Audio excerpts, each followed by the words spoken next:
This is the Veteran Woman Podcast, the only podcast dedicated to empowering, inspiring, and encouraging veteran women to overcome their struggles and celebrate their successes.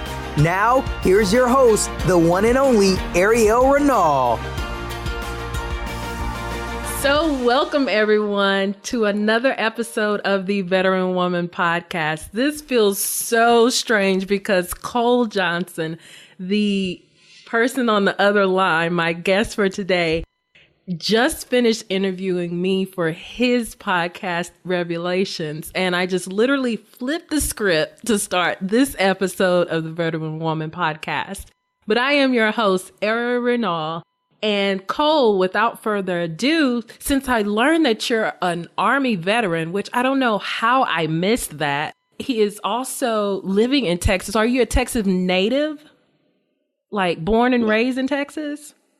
Well, I was not born in Texas, but, well, I could do the running joke of, well, I wasn't born in Texas, but I moved there as fast as I could. Love it. Right. But no, my parents actually were in Houston, but my mother wanted me to be born in New Orleans. So I was born there. Yeah. So I was born there, and 2 months later, I moved officially to Houston. So I consider myself native Houstonian. But to correct you, I am not living in Houston now, and I'm not even living in Texas now. Oh, really? Where are you now? Yeah. I am living in a suburb of Nashville.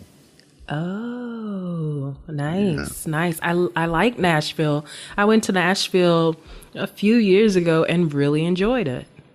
Yeah, I visited here 7 years ago, fell in love with the city as soon as I looked at it, and I haven't left.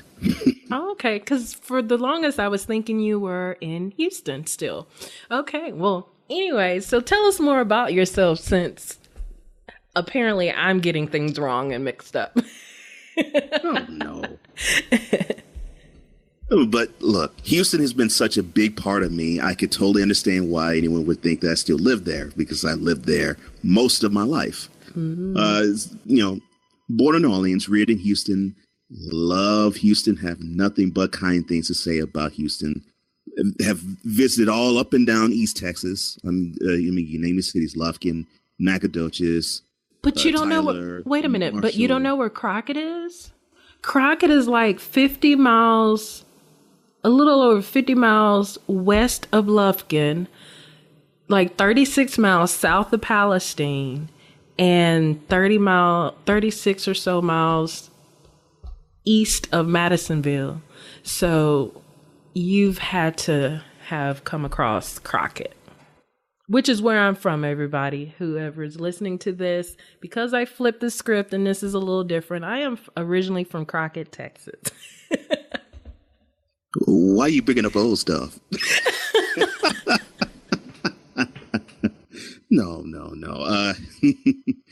I probably have one time or another driven through Crockett, but I mean, I have visited all up and down East Texas. I mean, all up and down. But you're not a Cowboys fan.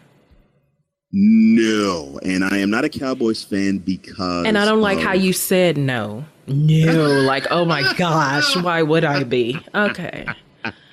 It is, present company excluded, is because of the Cowboys fans that I have met over in my life in Houston. I'll say this as a very quick anecdote. Most times that I have accosted any Houston area Cowboys fan, they have this air of arrogance about them. They will be quick to say how many rings. I mean, arrogance just oozes out of them. I think that's all Cowboys fans.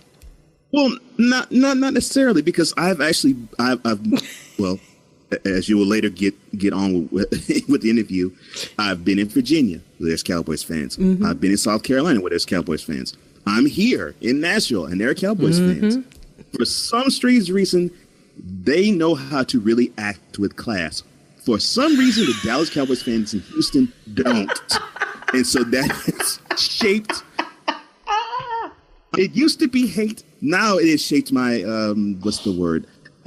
apathy toward the Cowboys. So tell us how you really feel. Oh my goodness. So you know that I'm going to start tagging you when football season comes over. Just be ready for it. I thought you would like that. I was waiting for that question. Tell us more about yourself. Okay. Graduated from high school. I guess I should have asked more questions, huh? To like give you where to start, huh? Because I know sometimes that's hard. It's like, okay, where do you want me to start? What part of you want me to tell you about? So I mean, yeah, I could give you a good place to start. I mean, hey, I was born a poor white child, and from there, no. No, it's just jokes, people, just jokes. No, I grew up in a place in Houston called the Fifth Ward. I don't know if you are familiar with Houston. Okay. I'm not. I don't like Houston. But okay. It's just because of the traffic. I don't like Houston traffic. Let me say that. Okay, well, you and I have a similar disdain of Houston traffic. Yeah. Because I don't like Houston traffic either. Yeah. I grew up in Fifth Ward, and Fifth Ward was basically a stone's throw northeast of downtown. Grew up there for a few years. Then I moved to the southwestern side of Houston, where I started to learn how much I disliked traffic in Houston. Yeah. 610 and 59, I shiver when I think about it, just being in that area, in a car. But I digress. Outside of traffic and the sweltering heat around now, I loved my time in Houston. I really, really loved my time there. I grew up as a man there. I cut my teeth with a lot of things there, and I really have nothing but good things, glowing things to say about Houston. But with that being said, I graduated in 1991 from high school. So you're dating yourself, okay? Yes, I am dating myself proudly. I went to the military that following October, and to let you know how truly dated I am dating myself, I was 3 weeks in basic when Magic Johnson announced that he was HIV positive. Oh, wow. So that is how I can remember when I was in basic. So you said that was like 91? 91. I was I think I just started junior high. Or somewhere in junior high by then. I wasn't even in high school. I'm not trying to make you feel old or anything. See, as a guest, I'm supposed to feel warm and inviting. Oh, yeah, I forgot, yeah. She gets on me for not being a Cowboys fan, and now she makes you feel old. No, I'm sorry. But you know what? You are one of my brothers in arms, so it's always love, much, much love. Oh, of course. So you said you joined the Army. Go ahead. I take it with love. Yeah, so I joined the Army. Basic training was in Fort Jackson. Yeah. What was your MOS? My MOS was 83 Echo. I don't know if it's still operational or if they've just got rid of it. It was photolithography. Basically, it is you take a sketch of anything that the 81 Quebec people did, which were surveyors. You would take that, you would develop whatever they drew, and then you would put it on a plate, but then you would give it to 83 Foxtrot, who are printers. So I sort of learned how to do newspaper stuff, somewhat. Okay, so that was under, was it Quartermaster or Signal? It was, it was neither. Actually, it was under the Army Corps of Engineers. Ah, okay. Yeah, that probably would have been my next guess. Okay. Wow. Yeah. That is interesting. Yeah. Yeah. So, basic in Fort Jackson. I did AIT in Fort Belvoir, which is a stone's throw from Alexandria, which is roughly about 20-ish miles from Washington, D.C. And I can tell you that the worst time to visit D.C. was the 4 months that I was there, because it was bone-chilling cold almost every single day I was there. Wow. Oh, and considering, and I think we can share this since you came from Texas too. Being in DC in January, February, March, and even some parts of April, considering that I'm used to having temperatures being in the 40s at night and 60s and 70s in the day, being below freezing most of that 4 months to an 18-year-old was not the business. Completely different. And in Texas, I remember when I was growing up, if it froze outside, so if it was like 32 or 31, school was canceled. If it rained too hard, school was canceled because the buses couldn't get out to the rural areas, or we see ice and it's like, no, it's over. There's nothing happening, especially the further south in Texas you go. Yeah, it just wasn't happening. So snow, no, banks are closed, post office is closed. Oh yeah.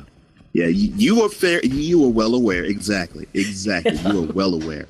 So when I tease my Texans now when I'm actually here in Nashville, because in Nashville there's a whole ton of ice and it snows at times here too.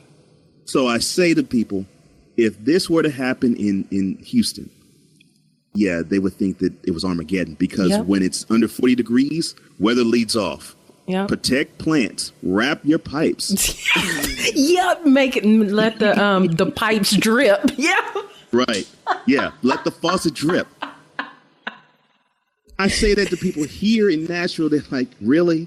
So you all are that protective of 39-degree weather? Yeah. Yeah. I was like, well, that's a normal weather to us. Exactly. That's the same here in Kansas. I'm like, this is crazy because it has dropped below zero here. It snows here. Right. But I remember when my first Christmas in Atlanta, or it had snowed. Whatever Christmas, it had snowed. And it wasn't even like a snow that, stayed for a while. But it was the first time I saw snow. And I remember calling home crying because it was just like so miraculous to me. I was like, oh my God, Granny, it's snowing. It's so pretty. It's so beautiful. Oh gosh. Now in Kansas, I see snow and I'm like, crap, it's snowing again. Yeah. Yeah. My Houstonians are going to really hate me for this one, but here, when it snows here in Nashville, same thing as with you in Kansas. It's like, oh, okay, another time it's snowing. Good. If it's really good, okay, fine. We'll have a white Christmas and everything is all covered in white. Cool. It's cool. It's cool for now. It's going to suck in a couple of days when there's all ice. Okay, this is going to be horrible. Yeah. But if that would have happened in Houston, it's like money falling from the sky. What is this? Yeah. Oh my gosh, this white stuff. Oh, wow. Yeah. Yeah.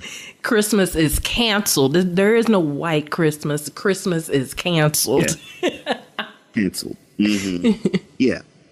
So, considering that I was in Virginia, I just was like, oh my gosh, this is horrible.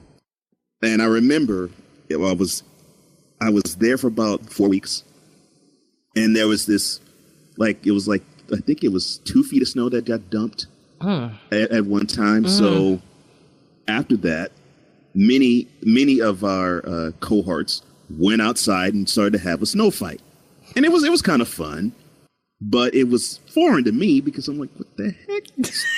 Why are you throwing snow at each other?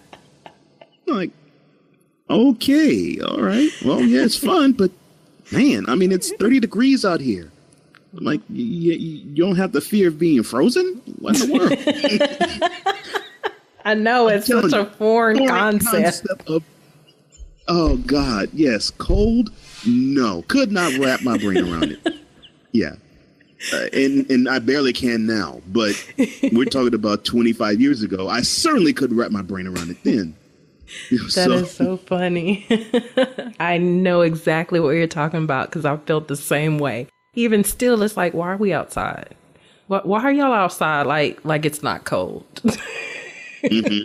Yeah, okay. If you're going to be outside, I'm going to give you all 2 minutes. Yeah, and now, I hate... You ain't going to want to get... And I... ain't going to get out and about in this below freezing weather. Yeah. I'm going to have you all say, you have at it. I'm chugging up the deuces. And when it first snows, as far as driving, when it first snows, it's not bad. But like you said, when that ice kicks in, oh, that is horrible and so scary. Yeah. So how long, I'm gonna change it up a little bit because we were really talking about weather. You can tell people who've migrated from Texas going to cold states. Right. How long were you in the military? I was in the military 2 years. 2 years. Okay. So it wasn't long. Yeah, it wasn't long. So shout to North Carolina. So why did you get out? Well, I got out because there were some real extenuating circumstances that actually involved my family and what they have done in their past. It precluded me from actually going along and advancing in my military career because my whole unit was going to go top secret. And and discovered that not only do you get a background check, but so does your mother and your father. And there's some things that my father did that if it were to be found out, it would have been disastrous. So I had to sort of bite the bullet and leave the military. And I didn't want to do it, but it was time for me to go. And I left under honorable conditions. So it wasn't as if I did something to cheat my way out of it. Mm-hmm. But I left and I learned a lot in my 2 years. Do you miss it? Mostly no.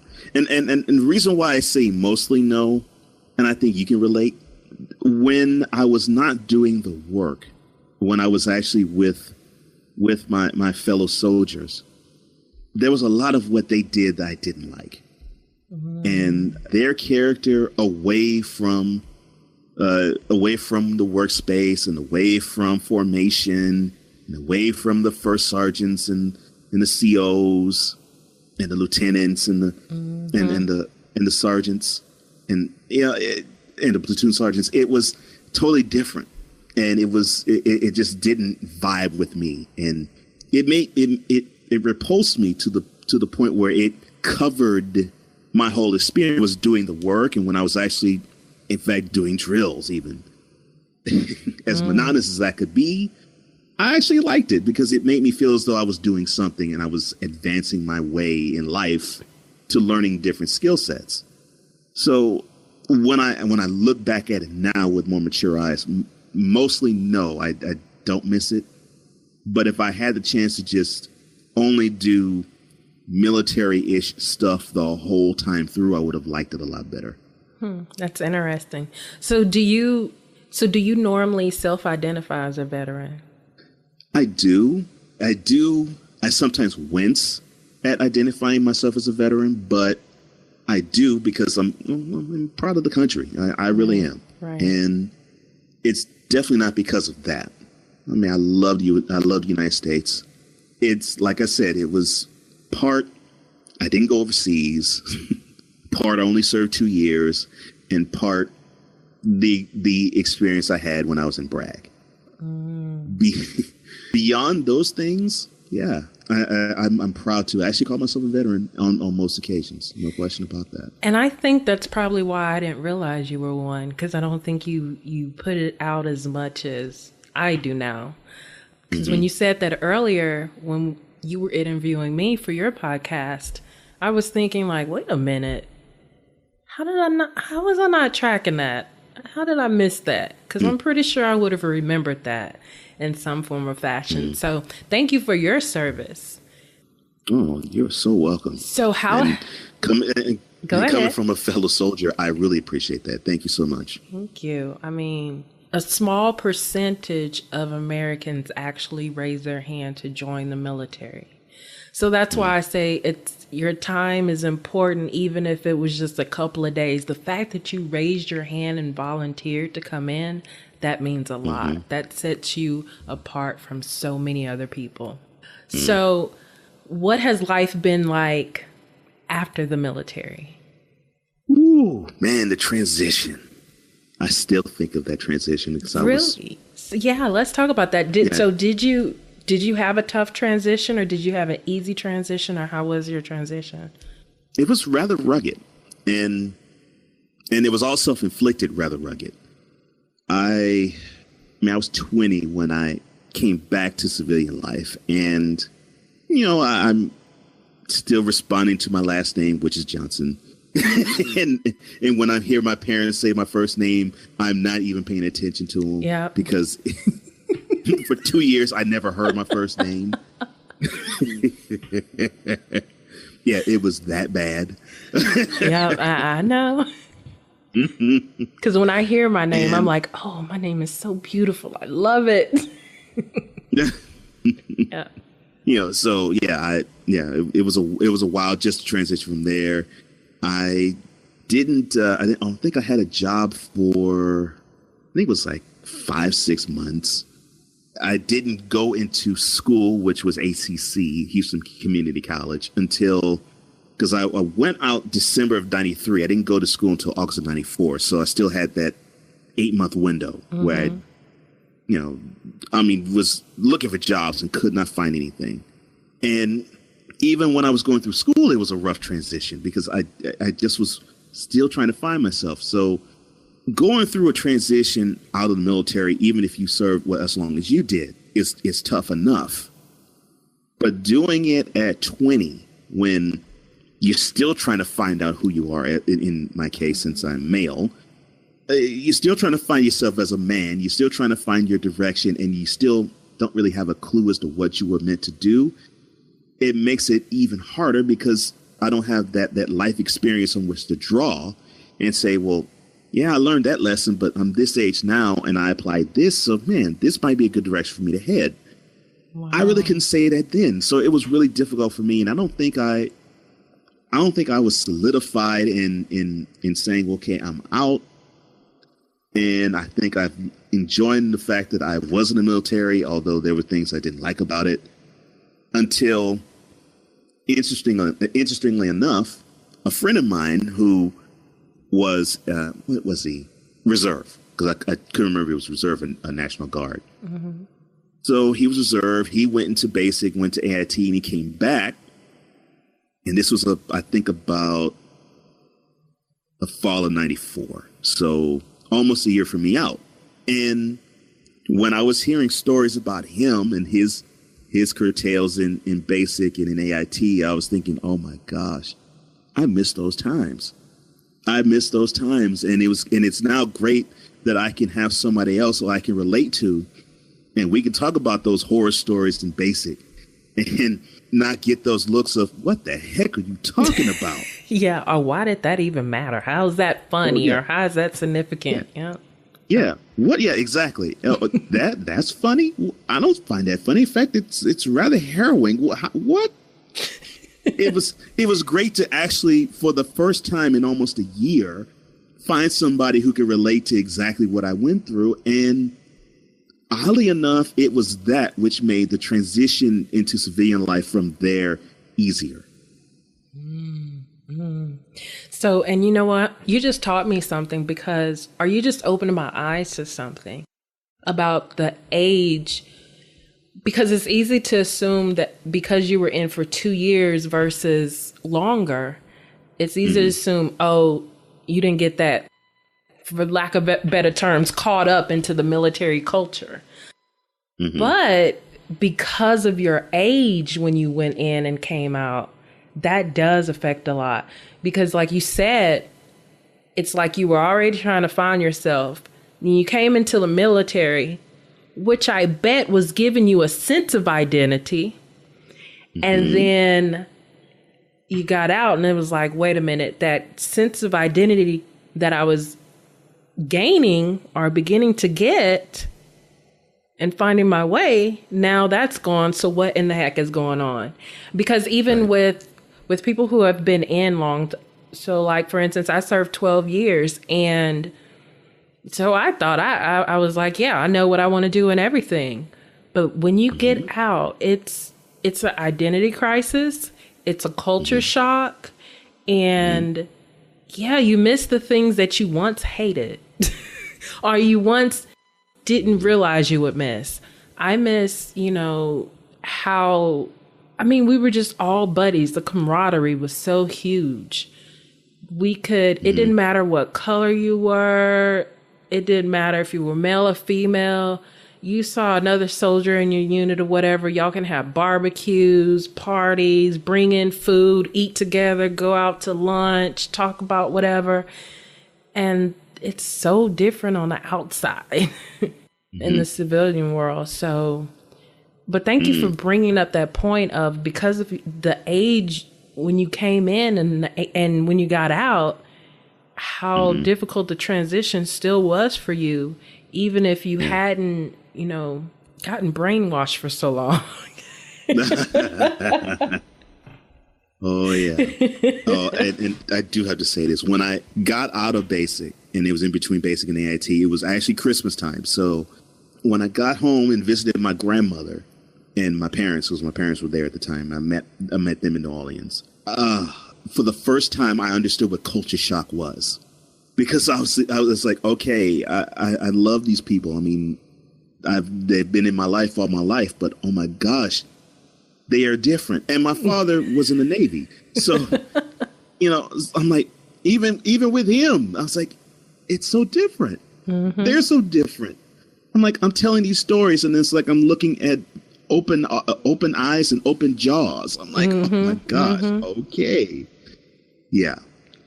No question. The culture shock was apparent. and like you said earlier, that's why it's so relieving to talk to another veteran, because it's like we understand each other's language. We understand that feeling, that the things that we laugh about that other people don't get. We understand the lingo, all of that. It's amazing how that happens and how that connection is automatically made when you find out another person is a veteran as well. Yeah, it is. It is. I mean, it's freeing that I can actually say to you, beat your face, and you know exactly what I'm talking about. Yep. Versus somebody like, oh my gosh, why would you ever say that? Yeah. Yeah. Right. Yeah. yeah. Versus if I say to my wife, she's thinking I'm going to punch her. I'm like, no, that's not it. Right. Yeah, and that gave me flashbacks from basic training too. Oh my gosh. To this day, I don't know how Fort Jackson, South Carolina looks, even though I spent 9 weeks there. Because you know how when you get on the bus, you have to put your head in your duffel bag. You can't look at anything. Anytime you travel, you have your head down. So I still don't know how Fort Jackson looks to this day. Oh my. Yeah, I don't either. Yeah, those are some good old days. And I accomplished so much that I never thought I could do. Wow. Right. Right. And for me, I joined right around the time I was going through my first heartbreak. So it was almost the perfect opportunity for me to actually go somewhere where I don't have to deal with anything of that nature. And dealing with heartbreak, you get to basic training, that's the last thing you're thinking about. Yeah. Wow. You were going through a time, man. Yeah, I was. I look back at it now, I realize, man, I was going through it emotionally. Yeah. So what is it that you do now? All right. Well, I am a social media / digital content / associate producer at WKRN in Nashville. And that is a TV station. I also am a podcast producer. I have my own company, so I am so glad to actually take anybody's work and make it sound better than it was before it got into my hands. I just love doing it.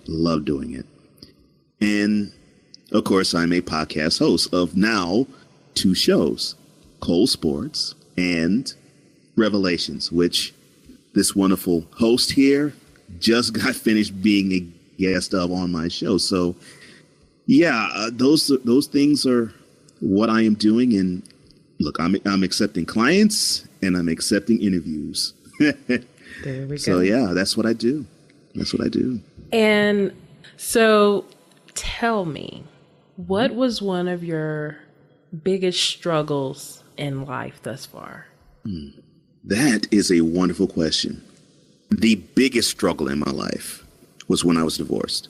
And I'll go back to when that struggle started. And I'll never forget the date. So it was August 4th, 2005. I was driving with my first wife, and we were looking at cars. And we were driving home, and I remember her saying to me that if she were to do it all over again, she would marry me. And she has enjoyed the marriage that she's had with me, and enjoys the fact that at 75 we'll be in rocking chairs, hopefully missing cats' tails as we rock back and forth on a porch sipping lemonade. Side note, you won't catch me outside in Houston sipping lemonade in the summertime. Right? Yeah, not happening. Not happening at all. All right, so I'm thinking all is well, everything is fine. The next day, my wife, I go into one of the rooms in the house, and I'm actually doing some work. My wife, without telling me anything, goes out, just leaves. Doesn't call me, doesn't communicate with me. And when I try to reach her, it doesn't answer my phone. Don't answer my phone call. So she comes back, I think about 10. Doesn't say anything and goes to sleep. And so I went to sleep around, I think it was 10 that night. So I wake up about 6 hours later, and I go back into the room. I'm doing some work.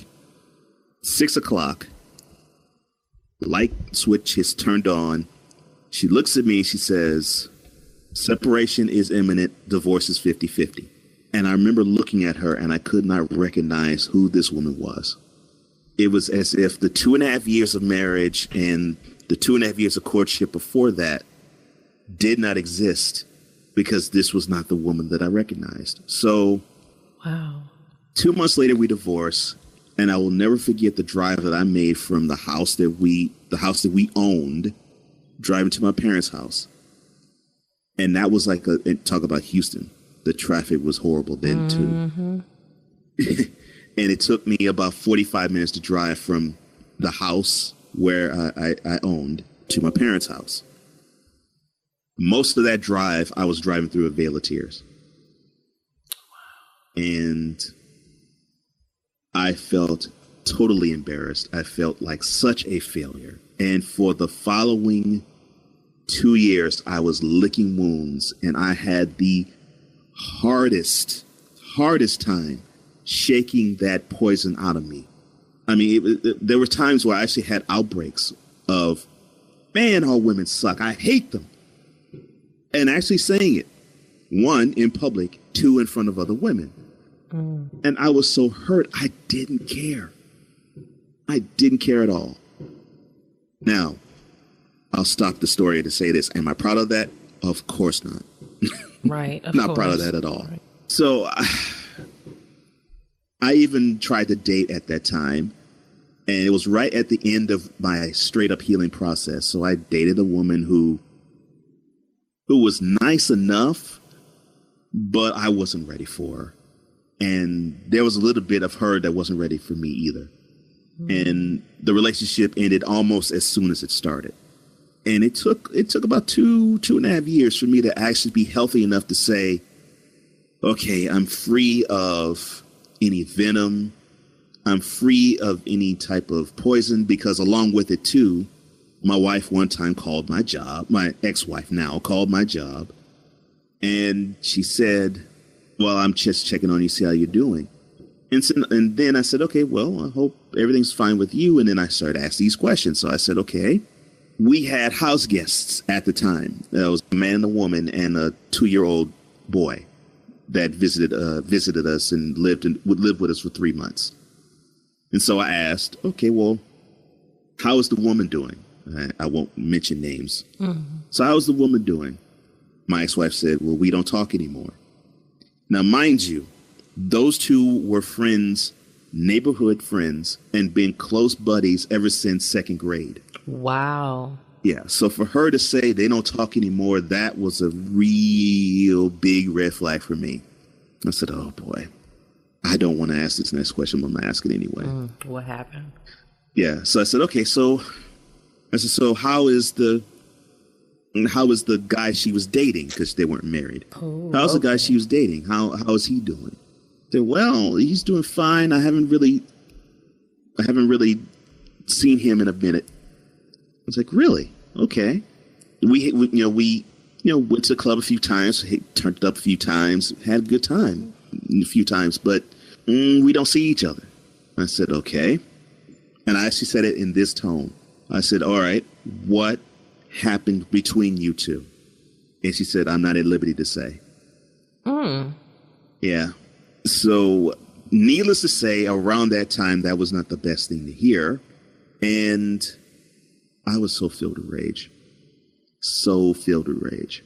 And it took getting my own spot, once again, being financial savvy enough to have my own spot, to lick those wounds, to be okay with myself, because you actually said a word when you were on my show, when you actually said you have to love yourself. It took that divorce, and it took all the stuff and all the poison that I ingested along that time period for me to actually do just that and love myself. Because what I learned was, when you are going through divorce and you are trying to lick your wounds afterwards, you have to understand that love and hate are the same emotion. It's still caring about a person. Ooh, but when you get... That's interesting. Yeah. But when you get to the point where you can be okay with loving them from afar and not and hating them, but you wish them well and you fully do mean it, that's when you know you are past that stage. And I've actually written a book about that too. Go ahead 10 and scriptures plug it. on divorce. 10 scriptures on divorce that can change your life. And I depict that scenario in the book. And it's on Amazon. And you can go get it. And that's when I knew, when I actually could say out of my mouth, I hope my ex-wife is doing well. In fact, I hope she finds a guy. I hope she gets married to him, and I hope he treats her well. And it doesn't feel like I'm forced to say it. It doesn't feel like I'm going through the motions or having social graces on my tongue, but it actually is what I feel. Mm-hmm. But that journey took about 2.5 years to get there. But that 2.5 year span, I would go through basic 50 times more before I'd go through a divorce ever again. Wow. That's how horrible it was for me. So what was your turning point that helped you really come out of that? Is there an aha moment that you had, or that you can look back and remember, or? Yeah, I somewhat can. Okay. It was when I was at work, and I was a security guard at that time period. Security officer, I'm sorry. And I remember there was a woman who felt the need to actually talk and needed an ear. And I provided that ear. And I was hearing a lot of the similar feelings that I had, but I discovered that the feelings of trigger were gone. I didn't feel the need to say that wench. I didn't feel the need to say that hag. I didn't feel the need to say, man, she sucks. I didn't feel the need to say that. That started the process. What ended it, what fully ended the process once and for all, was when I actually had to take responsibility for my own actions in the marriage. Like, you know what? I've been all about this. She did me wrong. And yeah, she did do me wrong. But what did you do, Cole, to provide that energy for that to happen? Wow. And when I got to that question and answered it, that's when I said, okay, I'm going to be better for the next woman. And since then, I met a woman that I met back in 1999, again in 2009. We had a 12-hour conversation that started at 7:15 at one night, that ended at 6:45 the next morning with a 1-hour break. We have talked every day from that day to this one, and I've been married to her for 6 years. Wow, congratulations. So it sounds like that 20-year-old really grew up and had some good words of wisdom. So how can people find out more about you? Well, you can find out more about me. You can email me at Cole, that's COLE, at colesportswithaz.com. You can find out you can reach me there, and I will gladly return whatever questions you may have. Also, colesportz.com. That's colesportz.com. All my social media links are there. All are under Cole Sportz, except for Twitter, which is Cole_sports. And when you do reach out to me, I'll be glad to take down what you have to say. And I'm, of course, starting a new show called Revelations. I don't have all the stuff ready for that yet, so I can't plug it. But it will happen really soon. In fact, as of this recording, later this month, it will launch. So check out for that, and hopefully you will enjoy the interview that I had with this lovely host here. And of course, my tribe knows that they'll be able to connect to both the interview that I did on your show as well as your show, to be a guest on your show, or to even find out more information about the services that you offer. I thank you so much for allowing me to flip the script on this conversation and to roll right into another interview, from you interviewing me to me interviewing you. It has been an amazing, we've been like 2 hours and some change talking back and forth. So thank you for all that you do. Thank you for your service to our country. Thank you for allowing me to be on your podcast, and thank you for being on mine. So do you have any last words of wisdom before we for end? any podcaster, you can come to comeyproductions.com, and if you have any production needs or any audio needs, I will take care of you. I will definitely take care of you. Now, as for to the other people that are out there, all I have to say is this, that no matter what you're going through, you belong to a higher power and a higher source. Mine is God.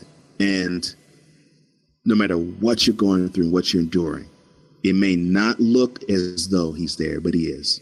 And all you need to do is just reach out to him, grab his hand, and he will definitely take you to the places that you imagined and further. And know that you're not alone in this world. You're not alone. You have many people in this world who want to love you and love on you. Don't think that you are roaming this place by yourself. You've been listening to the Veteran Woman Podcast. If you want to connect with Airial and let her know what you thought of today's show, be sure to head over to www.theveteranwoman.com and follow her on Facebook, Instagram, and Twitter @The Veteran Woman.